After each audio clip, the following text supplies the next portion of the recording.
Mara had been inside room 417 for less than 10 minutes when she realized something was wrong with the bathroom mirror. She had only stopped at the hotel because a storm canceled the last flight home. The place was older, but it had clearly been renovated recently. The carpet looked new, the walls had fresh paint, and the lobby had that clean, modern look hotels use when they are trying very hard not to look too old. Mara checked in a little after 11 that night. She dropped her suitcase beside the bed, changed into comfortable clothes, and went into the bathroom to wash her face. That was when she noticed the mirror. It was a large rectangular mirror mounted above the sink, and the bottom right corner seemed to stick out slightly farther than the rest. Mara assumed it was loose. She put one hand against the edge and pushed. Instead of rattling against the wall, the entire mirror moved. It swung inward by about half an inch. Cold air slipped through the opening. Mara stopped moving. There was an empty space behind the mirror.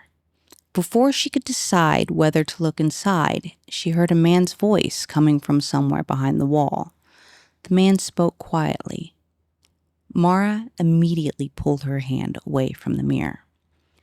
A woman answered the man from somewhere further back. "How long is she staying?" The man replied. "2 nights." For several seconds, Mara just stood there. She was traveling alone. She had not spoken to anyone upstairs. The only person who should have known her room number and the length of her stay was the employee at the front desk. Mara slowly backed out of the room. She picked up her phone from the bed and called emergency services. When the dispatcher answered, Mara kept her voice as low as possible.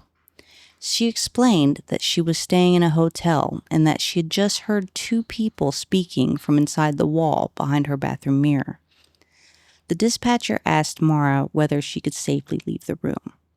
Before Mara could answer, the electronic lock on her hotel door chirped.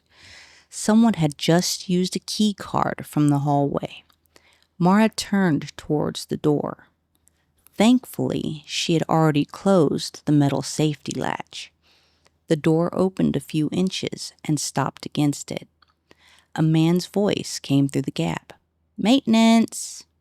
Mara didn't answer. The man waited for a moment. Then he spoke again. "Ma'am, we had a report that there might be a problem with your bathroom mirror." Mara felt her stomach tighten. She had not called the front desk. She had not told anyone at the hotel about the mirror. The dispatcher was still speaking through Mara's phone, but Mara barely heard her. The man outside pushed against the door again. The safety latch held. Then he stopped. For a few seconds, there was complete silence. Finally, the hotel door closed again. Mara heard footsteps moving away down the hallway. The dispatcher told Mara that officers were already on their way. She told Mara to stay inside, keep the door locked, and move somewhere away from the bathroom. Mara was about to do exactly that when she heard the man's voice again. This time, it came from behind the mirror. "She's called someone," the man said. Then the woman answered him. "I know." Mara stared at the bathroom doorway. Whoever these people were, the hallway was not the only way they could reach her room. There was something behind that mirror, and the people inside it already knew she had called for help. Then Mara heard the woman speak again. "Open 417. Mara didn't wait to find out what that meant. She ran into the bathroom, grabbed the edge of the mirror, and pulled. The entire mirror swung inward like a hidden door. Behind it was a narrow concrete passage. Mara could only see a few yards in either direction. Small yellow utility lights were mounted along the ceiling and cables ran across the unfinished walls. Directly opposite the mirror, someone had painted the number 417 in black. The dispatcher was still on the line, and Mara told her what she was looking at. She warned Mara not to enter the passage unless she had no safer option. Then Mara heard the electronic lock on her hotel door chirp again. Someone was trying to get into her room. Mara looked at the opening behind the mirror, then back toward the bathroom door. She had nowhere else to go. Mara climbed through the opening. From inside the passage, Mara realized that the mirror wasn't really a mirror at all. It was one-way glass. She could see directly into her bathroom. Anyone standing in the hidden corridor could have watched her from behind the mirror without being seen. The narrow passage continued in both directions behind room 417. Mara chose the direction that led toward the lower numbered rooms and hurried away. The dispatcher was still on the line. Mara whispered that she was inside the wall now. She had only gone a short distance when she heard footsteps behind her. Mara looked back. Someone was approaching room 417 from the other end of the hidden corridor. It was the maintenance man. He had never left through the hotel hallway. When Mara heard his footsteps moving away from her door, he must have gone to another entrance into the passage. Now he stopped beside the hidden opening for room 417. Mara watched from further down the corridor as he pushed the mirror open. The man stepped out of the passage and into her bathroom. Then he pulled the mirror closed behind him. Once the glass was back in place, Mara came closer to see what he was doing. The man stood in her bathroom for a moment. Then he turned and looked directly at the mirror. Mara froze. He shouldn't have been able to see her through the one-way glass. The man walked closer. He stopped inches from the mirror. Then he smiled. Mara turned and hurried farther down the passage. She tried to move quietly, but the corridor was so narrow that her shoulders almost brushed the walls. After only a few steps, Mara saw another room number painted on the concrete, 415. Beside it was another sheet of one-way glass. Mara looked through. She could see directly into another guest bathroom. Then she passed room 413. That window looked into a bedroom. An older couple was asleep inside. Neither of them had any idea that Mara was standing only a few feet away. Room 411 was next. A man sat at a desk with headphones on, working on a laptop. Again, the hidden window gave a perfect view of the entire room. Mara finally understood what the corridor was for. Someone had built a passage behind the hotel rooms so people could watch the guests. The dispatcher was still on the line, and Mara quietly described what she was seeing as she moved. Then she noticed a clipboard hanging from a hook beside room 409. She took it down. There was a printed list of room numbers and guest names. Someone had written notes beside each person. Room 413 listed the older couple Mara had just seen. Beside their names, someone had written that they were staying for 2 nights and had their own vehicle. Room 411 listed the man with the laptop. His notes described him as a business traveler who made frequent calls from his room. Then Mara found room 417. Her own name was printed beside it, Mara Ellis. Under her name, someone had written, traveling alone, 2 nights, arrived by rideshare, no local contact listed. And under those notes was one final word, selected. Mara took a picture of the page. Then she heard the voices coming from further down the corridor. The hotel employee was speaking to someone. Mara couldn't make out everything he said, but the voices were getting closer. There was nowhere to hide in the passage. Then Mara noticed a small metal door between rooms 407 and 405. She opened it, stepped inside, and quietly pulled it shut behind her. The room was barely larger than a closet. 3 computer monitors sat on a desk.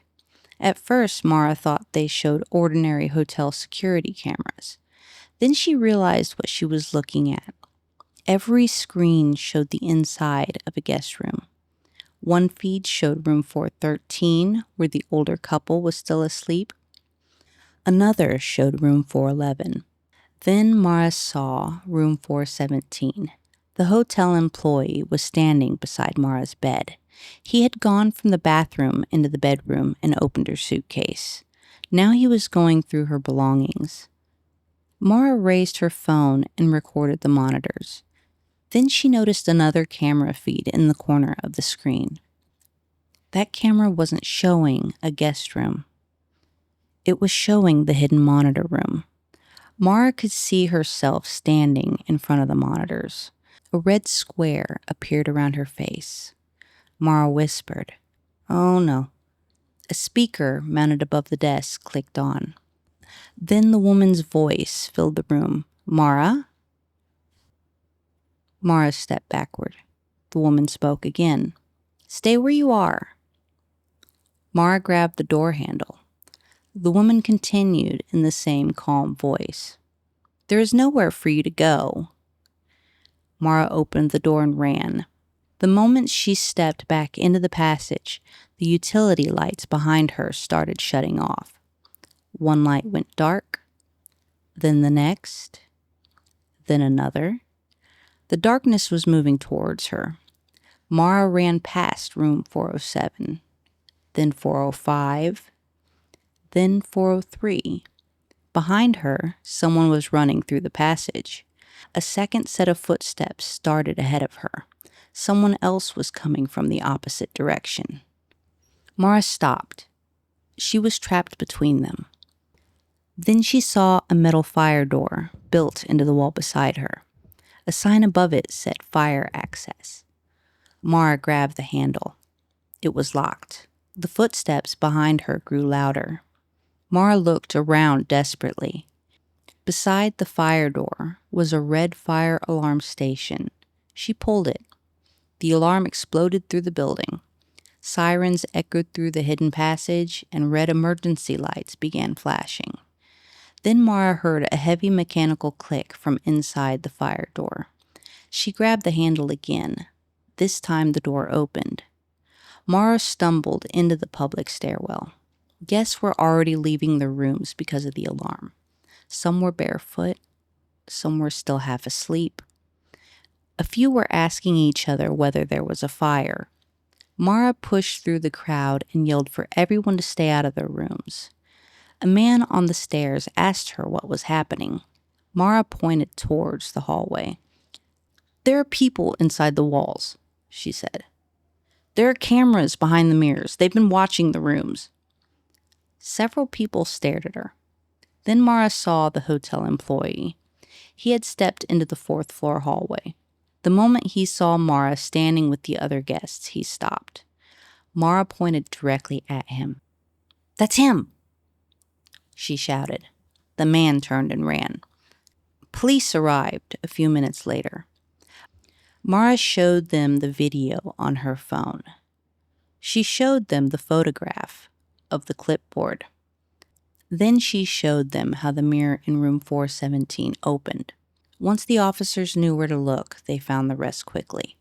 The hidden passage ran behind 16 rooms.